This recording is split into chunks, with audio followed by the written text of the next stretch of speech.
Драги гледачи, добар ден. Денеска ќе зборуваме за можни повреди на глава. Ќе зборуваме за повреди на глава кај деца, но и кај возрастни луѓе. Ќе зборуваме за она што може да се случи кај дечињата додека си играат, бидејќи знаеме сите каков темперамент имаат, но ќе зборуваме и за повозрастните луѓе кои што можеби кога ќе биде надвор студено, замрзнато, не дај Боже ако се лизнат и паднат, но бидејќи е и зима и сезона на скијање, може да се случат и спортски повреди. Многу повеќе на оваа тема ќе зборуваме со доктор Љулзи Магај, специјалист по неврохирургија.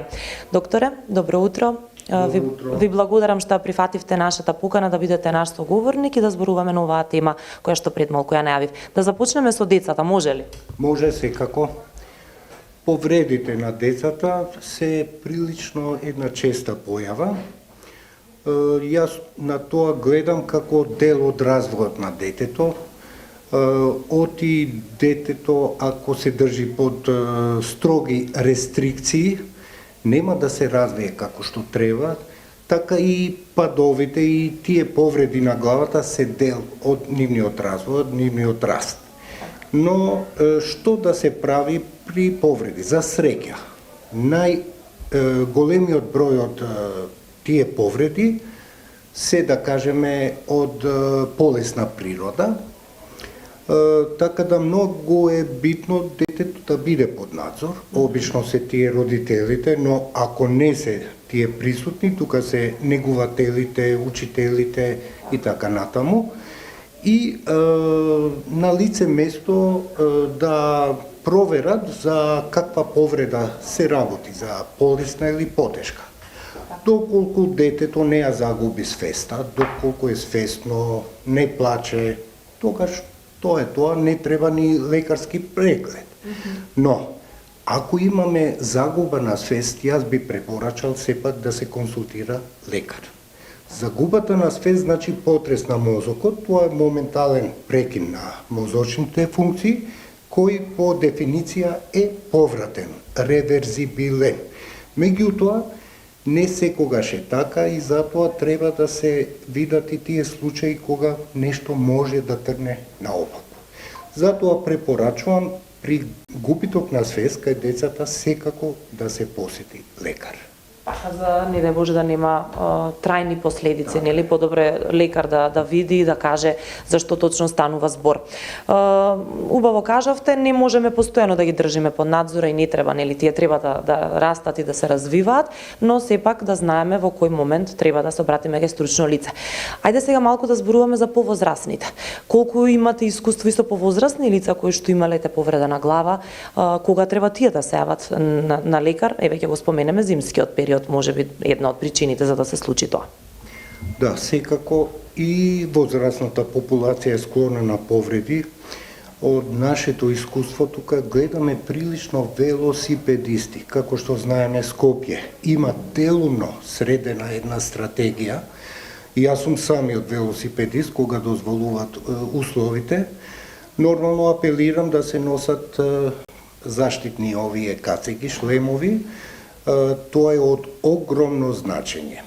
Сега, инфраструктурата скопската не е баш секогаш пријателски настроена кон велосипедистите и често се случуваат падови, повреди.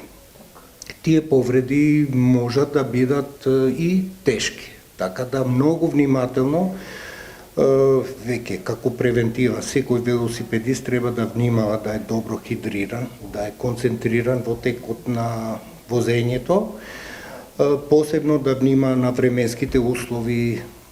Сега јас не возам, не мислам дека е баш безбедно, но и при летните горештини треба да се внимава. Што ако се случи повреда? Исто како таа препорака за децата. Ако има губиток на свеста, дефинитивно да се посети лекар, за да се провери таа повреда.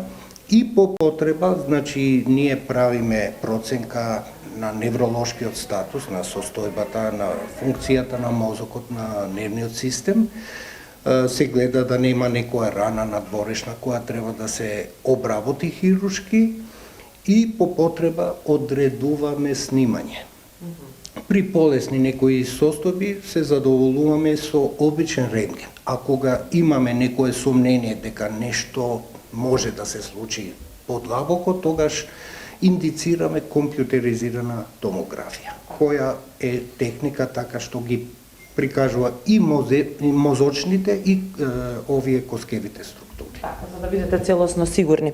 Сега, она што го споменав и во најавата, тука се и спортските повреди.